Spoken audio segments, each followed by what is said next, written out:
का नाम लेकर के महाराज जी सागर के अंदर पत्थर तिरा दिया है। वे नल नील जाति के वानर, दीन जाति के वानर, वे नल नील जाति के वानर, वे नल नील जाति के वानर। राम ने नाम लिख दिया शिला पर, राम ने नाम लिख दिया शिला पर, राम ने नाम लिख दिया शिला पर, राम ने नाम लिख दिया शिला पर, राम ने नाम लिख दिया शिला पर, राम ने नाम लिख दिया शिला पर। और हो गई सेना पार लेकर नाम तेरा, हो गई सेना पार लेकर नाम तेरा, हो गई सेना पार लेकर नाम तेरा, हो गई सेना पार लेकर नाम तेरा। नाम तेरा प्रभु नाम तेरा, नाम तेरा प्रभु नाम तेरा, नाम तेरा हरि नाम तेरा, नाम तेरा प्रभु नाम तेरा। हो गए नव से पार लेकर नाम तेरा। श्री राधे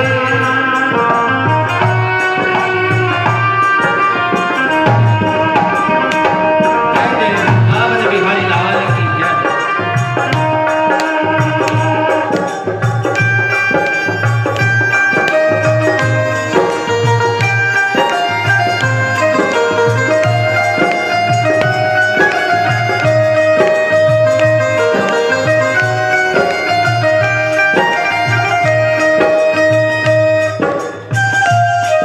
श्री राधे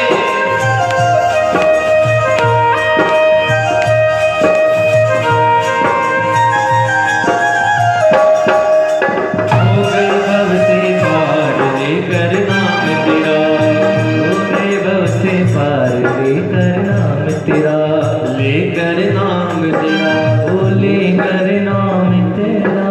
बोले वृंदावन विहारी लाल की जय। जय जय श्री राधे श्याम। कृपा राम नाम में वो ताकत है जो भवसागर से पार करा देती है। राधे राधे बोलना पड़ेगा सभी को। जय जय श्री राधे श्याम। कृपा ऐसा ही एक दृष्टांत मैं आपको देता हूँ। आज से लगभग 50 वर्ष पूर्व की घटना है। आज से लगभग 50 वर्ष पूर्व की ये घटना है। वृंदावन के अंदर एक संत निवास करते थे। कोई उन्हें देख करके कहता था, कोई उन्हें देख करके ये नहीं कहता था कि संत आ रहे हैं, महात्मा आ रहे हैं, ऋषि जी आ रहे हैं। नहीं, जज साहब आ रहे हैं। क्या कहते थे? जज साहब आ रहे हैं। कृपानाथ आप बातें न करें, आपकी बातें करने से फिर मेरा ध्यान भंग होता है। बोले भक्तवत्सल भगवान की। जज साहब को देख करके लोग कहते थे कि महाराज जी संत महात्मा रहे, ऐसा नहीं कहते थे, जज साहब आ रहे हैं। बोले ऐसा क्यों? बोले ये जज ही थे। दक्षिण भारत के पूर्व में एक छोटा सा शहर था और शहर के पास में एक कस्बा था। उस कस्बा रूपी गांव में एक केवट निवास करता था। केवट के परिवार में 2 बेटे थे, पत्नी थी और एक कन्या थी। और केवट को महाराज जी कोई कहता था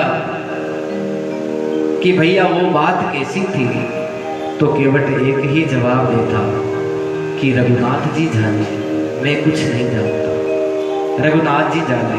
अरे केवट भैया वो बात कैसी है? बोले भैया रघुनाथ जी जाने। ऐसे रघुनाथ का परम भक्त था। धीरे धीरे बेटे बड़े हो गए। बेटों ने कहा पिताजी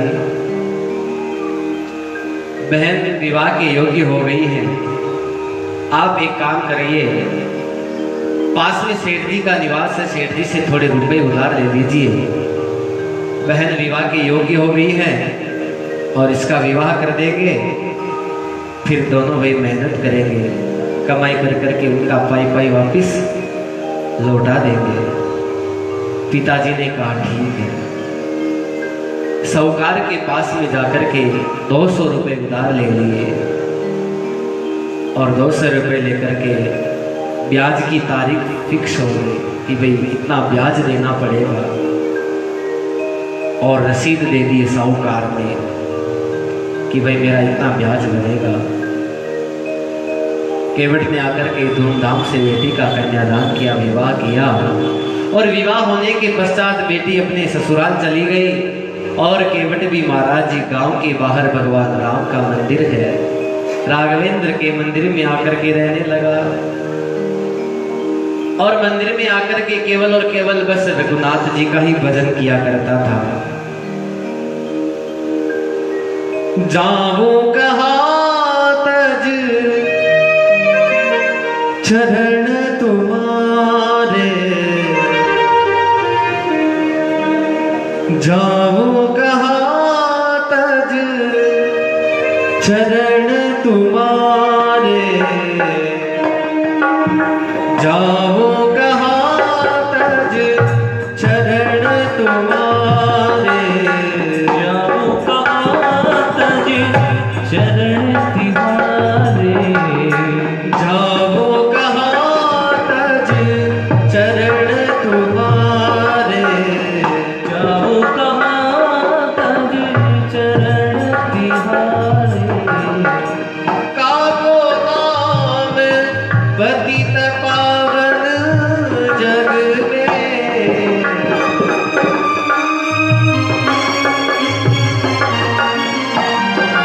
काको नाम पतित पावन जग में,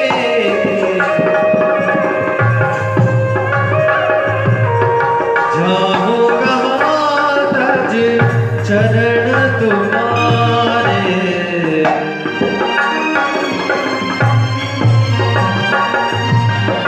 जाऊं कहाँ तज चरण तुम्हारे। रघुनाथ जी के मंदिर में आकर के प्रेम से निवास करने लगा। और कृपानाथ धीरे धीरे बेटों ने कमाई करी, पिताजी को पैसा ला करके दिया।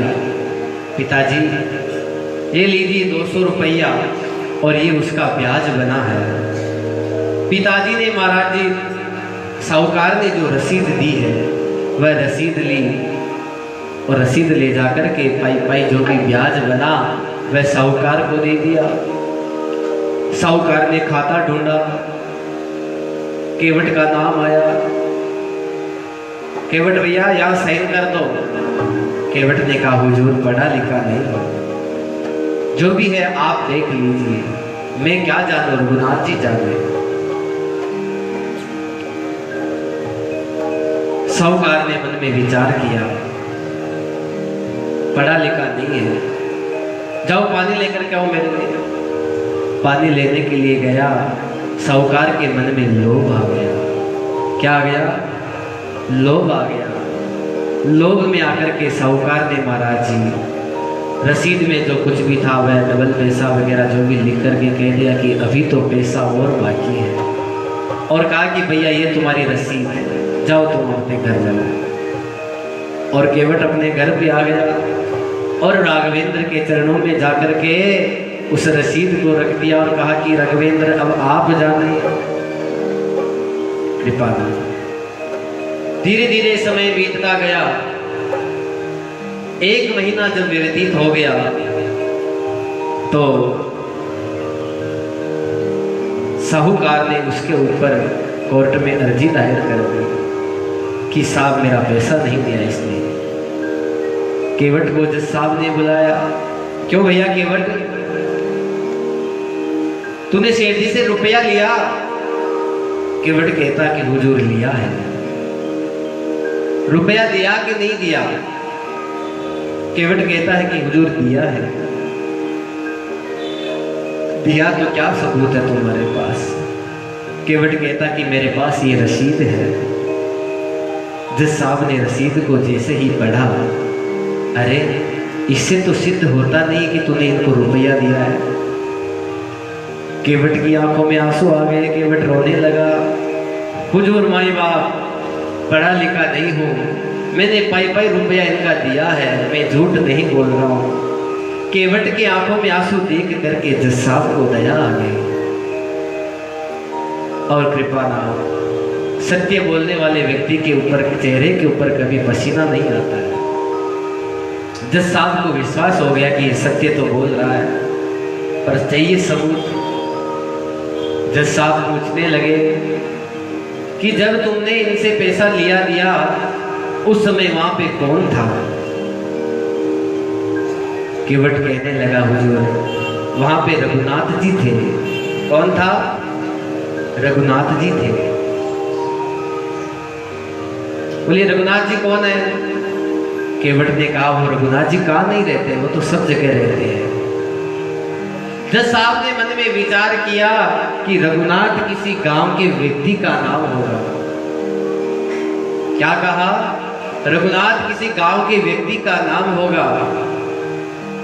कहा कि ठीक तुम अभी घर जाओ।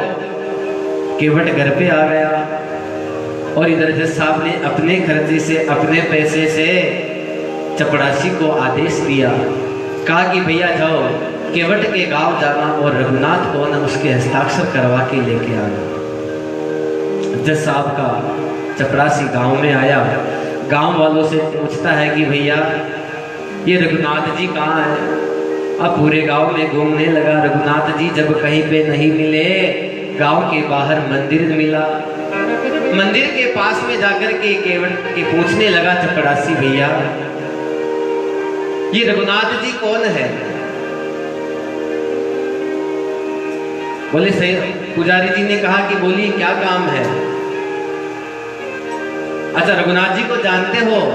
पुजारी जी ने मन में विचार किया, रघुनाथ जी बेटे तो है, जानते तो है भैया, क्या काम है कहो। ठीक है यहाँ पे हस्ताक्षर कर दो अपने। और उसने लिख दिया रघुनाथ जी। चपड़ासी चला गया। चपड़ासी ने सोचा कि रघुनाथ जी यही होगा जो चला गया लेकर के। पुजारी जी ने कागज खोल करके देखा और पुजारी जी की आंखों में आंसू आ गए। हे राघवेंद्र, आपके लिए हजारों बार करधनी आते हुए देखा है, आपके लिए पोशाक आते हुए हजारों बार देखा गया है, कोई भक्त आपके लिए माला लेकर के आ रहा है ये भी देखा गया है, पर ये समन तो कोर्ट से पहली बार आया है, ये पहली बार देखा है। और समन को लेकर के पुजारी जी ने भगवान के चरणों में रख दिया। इधर जैसे ही केवट आया और केवट से पूछा कि भैया तूने वहां पे रघुनाथ जी का नाम क्यों लिखाया? क्या कहा?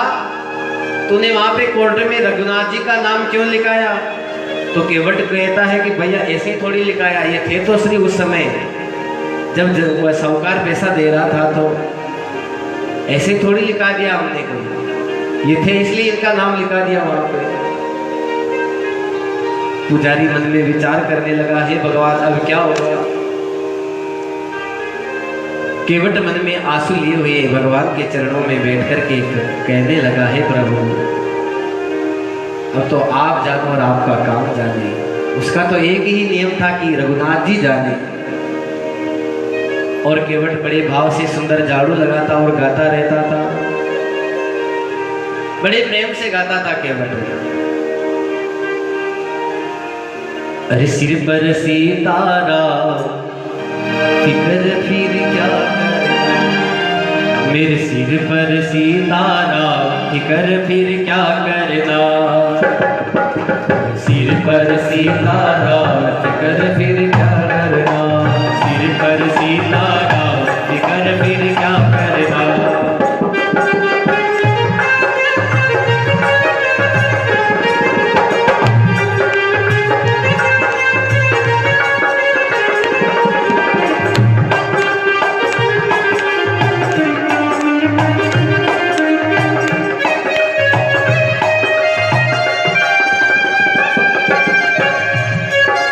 क्या करना क्या करना क्या करना क्या करना ओ क्या करना क्या करना क्या करना क्या करना सिर पर सीताराम फिकर फिर क्या करना सिर पर सीताराम फिकर फिर क्या करना बिगड़े बनेंगे कौन फिकर फिर क्या करना बिगड़े बनेंगे कौन फिकर फिर क्या करना सिर पर सीताराम फिकर फिर क्या करना सिर पर सीताराम फिकर फिर क्या करना श्री राधे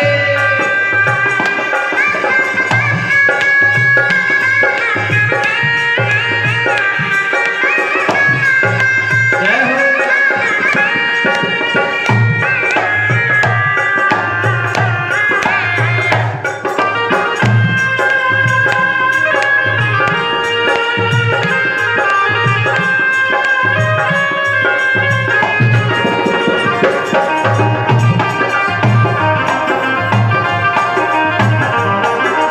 और केवट भाव से गाता था, झाड़ू निकालता था प्रातः काल उठ करके भगवान के मंदिर में।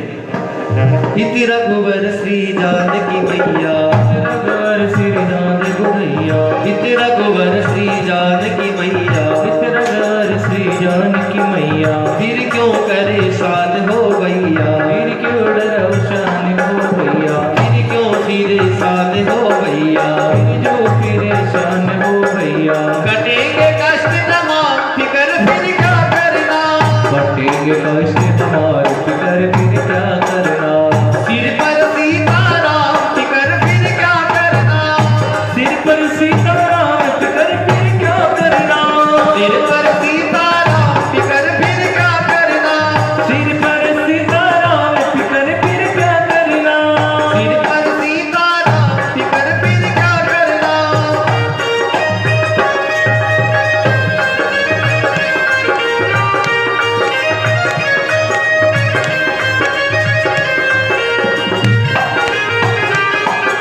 श्री राधे बोले राघवेंद्र सरकार की जय हो।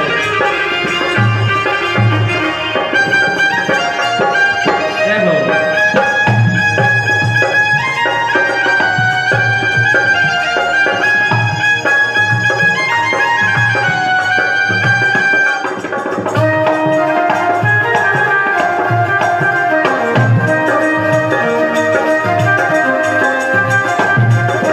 सिर पर सीताराम फिकर फिर क्या करना, सिर पर सीताराम फिकर फिर क्या करना कटेंगे कष्ट तमाम फिकर फिर क्या करना, बटेंगे कष्ट तमाम फिकर फिर क्या करना फिकर फिर क्या करना, फिकर फिर क्या करना बोले राघवेंद्र सरकार। ऐसे भाव में गाया करता था। कृपा की धीरे धीरे समय व्यतीत हुआ। एक दिन जैसे ही तारीख का समय आया कि केवट तुझे कल कोर्ट में जाना है, एक काम कर तू आज ही चला जा। और पुजारी जी ने केवट को एक दिन पहले ही कोर्ट में भेज दिया। इधर राघवेंद्र को प्रातः 4 बजे उठकर के पुजारी जी ने स्नान करवाया, वस्त्र पहनाए और सुंदर भाव से पूजा करी। और पूजा करने के बाद में भगवान को सुंदर भोग लगाया, क्योंकि आज भगवान को बाहर जाना है। कहाँ जाना है भगवान को? आज बाहर जाना है। इसलिए पुजारी जी ने प्रातःकाल भगवान को जल्दी स्नान करा दिया। स्नान कराने के पश्चात हाथ जोड़कर के पुजारी जी ने कहा कि हे राघवेंद्र, आप भूल मत जाना, समय पर जरूर पहुंच जाना, क्योंकि उसका आपके सिवा इस संसार में कोई भी नहीं है। क्योंकि वह आपके ऊपर विश्वास लिए हुए रहता है, और यदि आप समय पर कोर्ट में न पहुंचे तो फिर उसका मान कौन रखेगा? प्रभु राधे राधे बोलना पड़ेगा। जय जय श्री राधेश। क्या कहा? यदि आप समय पे न पहुंचे तो उसका ध्यान कौन रखेगा? भगवान। इधर कोर्ट में जज साहब के सामने आज केवट हाजिर हुआ और केवट से पूछा गया, क्यों भैया तुम्हारा सबूत कोई लाए हो? केवट कहता है कि जी हुजूर, हमारा सबूत अभी हाजिर हो जाएगा। जज साहब कहते हैं कि केवट बताओ तुम्हारा सबूत कौन है? केवट कहता है कि साहब मेरा सबूत तो सर्वत्र विद्यमान है, वह कहाँ नहीं रहता है। और महाराज चपरासी ने जो आवाज लगाई, रघुनाथ हाजिर हो, रघुनाथ हाजिर हो, रघुनाथ हाजिर हो, रघुनाथ हाजिर हो, रघुनाथ हाजिर हो, रघुनाथ हाजिर हो, ऐसे 3 नारे जो लगाए हैं, ऐसे 3 नारे जो लगाए हैं, क्या देखा? चाल लटपटी सी, चाल लटपटी सी एक वृद्ध की झुकी सी देह है। चाल लटपटी सी एक वृद्ध की झुकी सी देह है और दुपट्टी फटी सी शीश बांधे धर धाये है और हाथ में है छड़ी पड़ी तुलसी ही ये माल, माथे पर 4 चोरी चंदन लगाए हैं। माथे पर 4 चोरी चंदन लगाए हैं और साहब के सामने विनीत चपड़ासी साथ, साहब के सामने विनीत चपड़ासी साथ रघुनाथ आज गवाह बनाए हैं, रघुनाथ आज गवाह बनाए हैं। बोले राघवेंद्र सरकार की कृपा। जैसे ही रघुनाथ को देखा गया, जज साहब ने पूछा कि रघुनाथ तुम ही हो?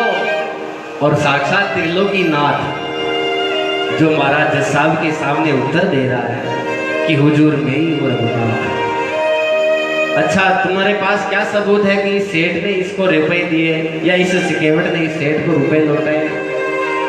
अब गटगटवासी भगवान से क्या छिपा हुआ था, वह तो सब जानते थे।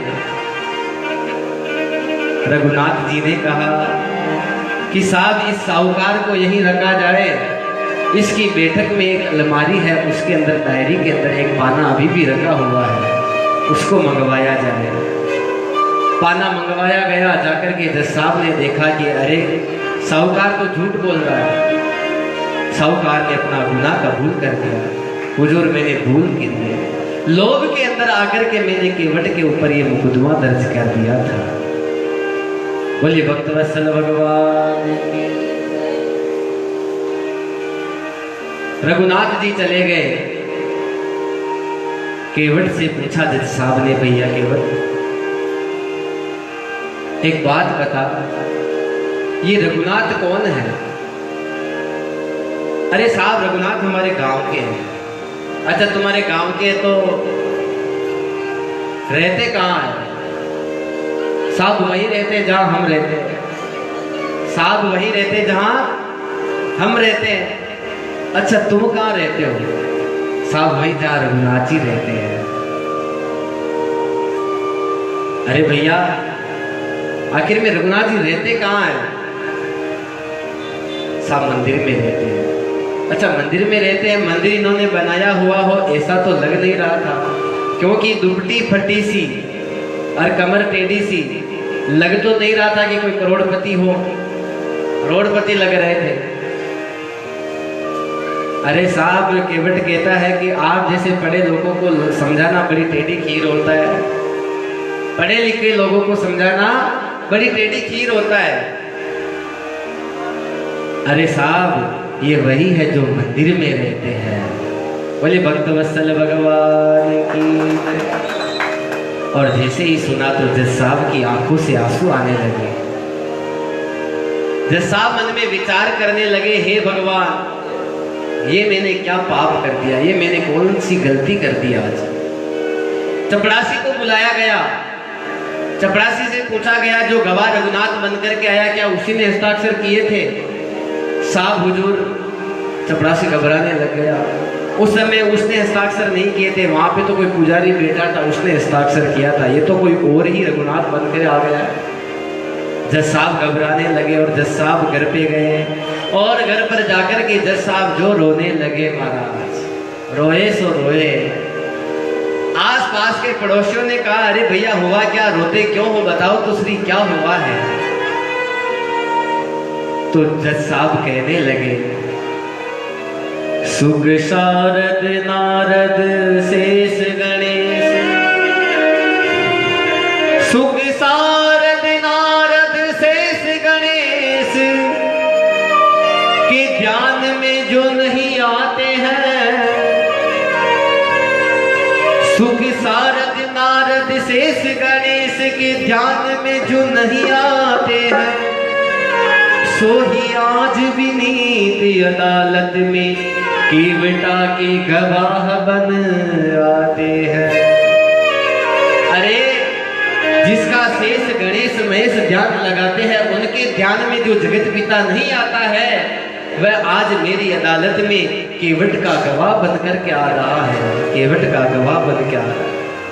और चपरासी को महाराज जी जज साहब को प्रायश्चित करने के लिए अब मैं क्या करूं, क्यों? क्योंकि महाराज जी उस जगत पिता की अदालत में सभी को एक दिन जाना है और वह जगत पिता आज मेरी अदालत में आया है। अब मेरा क्या होगा? वह जगत पिता की अदालत में जब मैं जाऊंगा तो वह जगत पिता मेरे साथ क्या न्याय करेगा।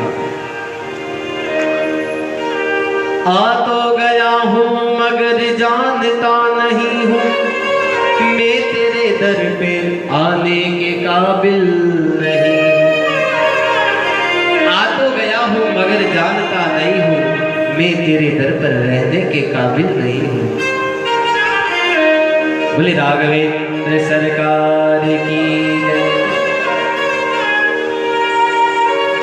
तो इसलिए कहा गया है, भगवान से मिलना सहज नहीं, बड़ा कष्ट उठाना पड़ता है। श्री राधे।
के लिए क्या कष्ट नहीं उठाना पड़ता है।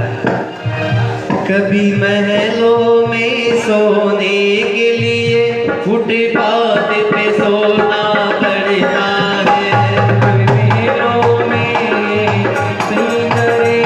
फुटपाथ पे सोना पड़ता है। कभी महलों में सोने के लिए फुटपाथ पे सोना पड़ता है।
भगवान से मिलना सहज नहीं, बड़ा कष्ट उठाना पड़ता है, बड़ा कष्ट उठाना पड़ता है, बड़ा कष्ट उठाना पड़ता है, बड़ा कष्ट उठाना पड़ता है, बड़ा कष्ट उठाना पड़ता है।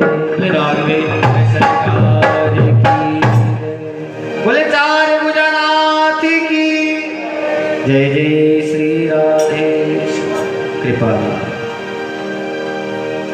इस प्रकार भगवान से मिलना कोई सुलभ बात नहीं है महाराज जी, बड़ा कष्ट उठाना पड़ता है। आगे सुखदेव जी महाराज वर्णन करते हैं कि भैया भक्ति में यदि समर्पण भाव हो तो परमपिता परमात्मा घट-घटवासी कहा नहीं मिलता है महाराज। समर्पण भाव होना चाहिए भक्ति में, और समर्पण भाव जिस प्रकार यदि मनुष्य के जीवन में आ जाता है तो फिर उसे गोविंद घट-घटवासी अनायास ही मिल जाते हैं। कृपानाथ सांसारिक लोगों के विषय में ऐसा वर्णन करते हैं कि जब दुख पड़ता है तभी सांसारिक लोग भगवान का भजन करते हैं, और महाराज जी जब सुख बना रहेगा तो कौन परमात्मा कौन जगत पिता हम नहीं जानते महाराज। ऐसे ही गजेंद्र का दृष्टांत यहाँ पे सुखदेव जी वर्णन करते हैं। बोले कृपानाथ हिमालय की कंदराओं के अंदर त्रिकूट पर्वत के अंदर एक घनघोर जंगल के अंदर गजराज विराजमान रहते थे। 100-150 बच्चे महाराज जी पत्नियां उनके साथ में चलती तो अभिमान के अंदर आकर के गजेंद्र फूल नहीं समाते और अभिमान के अंदर आकर के जंगली जानवरों को डराते थे कि जंगल के राजा तो हम हैं। ये अभिमान बड़ी बुरी चीज है। तन का अभिमान धन का अभिमान कभी नहीं करना चाहिए। और कहा जाता है अस अभिमान जाय जनी मोरे में सेवक प्रभु रघुपति मोरे। अभिमान करना ही है जीव को, तो इस बात का अभिमान करना चाहिए कि मैं केवल राघवेंद्र का हूँ और राघवेंद्र मेरे है। इस बात का अभिमान करना चाहिए, बाकी सांसारिक अभिमान व्यर्थ है। पर तन के प्रति अभिमान को देख करके गजेंद्र जब चलता था जंगल के जीव डरते थे, अरे भैया इससे बच के रहना। और एक दिन महाराज जी घनघोर जंगल के अंदर जैसे ही सरोवर के तट पर आया स्नान करने के लिए, अपनी पत्नी बच्चों के साथ में गजेंद्र स्नान करता है। स्नान जैसे ही करने लगा तो किसी ग्राह ने, ग्राह कहते हैं मगरमच्छ को, उसका पैर पकड़ लिया। अब जीव मारा जल जंतु था, अब वो उसको और खींच करके लेकर के जाए। गजेंद्र मन में अभिमान में आकर के विचार करता है कि जब उसको पता चलेगा कि किसका पैर पकड़ा है तो क्षमा मांगेगा। और ग्राह ने जो पैर पकड़ा महाराज जी खींचता जाए। गजेंद्र ने मन में विचार किया कि रे भैया ये तो मेरे को कोई अंदर खींचता ही लेके जा रहा है। तो उसने अपने बच्चों को पत्नियों को आदेश किया कि अरे मुझे खींचो, कोई मेरे पैर को खींच रहा है। उसने बल का परिचय दिया, कुछ भी न चला जोर। तब पत्नी ने महाराज बच्चों ने मिलकर के खींचना चालू किया। ऐसे महाराज जी काफी दिनों तक उसको बाहर निकालने के लिए खींचते रहे। तब आज पुत्र जो थे वह नाराज होकर के सूंड ऊपर उठा करके चल दिए कि पिताजी आप तो बाहर ही नहीं आते हैं, हमें नहीं लेना देना आपसे कुछ, अब आप जानो और आपका काम जाने, यही संसार है। कृपानाथ जिस संतान या जिस परिवार से मनुष्य जीवन भर प्रेम करता है वह एक न एक दिन साथ छोड़ देता है। यहाँ तक कि जिस औरत से प्रेम करता है वह घर की नारी भी दहेली तक ही अंतिम समय में साथ जाती है महाराज, दहेली से बाहर नहीं जाती है। क्यों? और कहा भी गया है नारी गृहद्वारी जना श्मशाने देहि स्थितायां परलोक के मार्गे धर्मानुगो गच्छति जीवेश। अंतिम समय में महाराज जी नारी भी घर की डहेली तक साथ में आती है और जीवन भर जिस धन को कमाने के लिए हमने अपना सारा जीवन गंवा दिया है वह धन भी महाराज साथ में नहीं आता है। और उसी धन को वह संतान महाराज जी अंतिम समय में पिताजी जब लेटे रहते हैं, अंतिम समय में जब पिताजी लेटे रहते हैं, शोभा यात्रा जब निकलती है सब यात्रा, तो उस समय वह संतान अपनी तरफ फेंकती है, देख लो पिताजी ये धन आपका यहीं पे रह गया, अब आपकी हिम्मत है तो उठा लीजिए, उठा लीजिए। कोई उठा सकता है क्या? नहीं उठा सकता है। कृपा अंतिम समय में धन भी साथ में नहीं जाता। जना स्मशाने देहिश्चिताया, परिवार वाले महाराज जी शमशान तक साथ में जाएंगे और पुत्र भी शमशान तक ही साथ में जाएगा। यहाँ तक कि ये शरीर जिससे हम बड़ा मोह रखते हैं, ये शरीर भी जल करके दो मुट्ठी राख बन जाएगा। ये शरीर भी साथ में नहीं जाएगा। क्या जाता है? जाता है तो केवल और केवल राम नाम हमारे साथ में जाता है। बोले राघवेंद्र सरकार की जय। तो इसी अभिमान में आज कृपानाथ गजेंद्र जी रहा था, तो उसका अभिमान दूर हो गया कि हे भगवान, जिस संतान को मैंने इतना प्रेम किया वह भी अंतिम समय में मेरे को इस संकट से नहीं उबार। अब गजेंद्र ने महाराज जी पत्नियों से कहा, देखा तुम कहती थी कि हमारी संतान, ये देख तुम्हारी संतान ने क्या नतीजा दिया लाड प्यार का। संतान छोड़ के चली गई, अब पत्नियां भी आज छोड़ करके चली गई, तो गजेंद्र का मन दुखी हो गया। हे भगवान, अब मैं किसको पुकारूं, अब किसकी शरण में जाऊं? गजेंद्र ने मन में विचार किया कि अब तो केवल और केवल भगवान को ही पुकारने में भलाई है।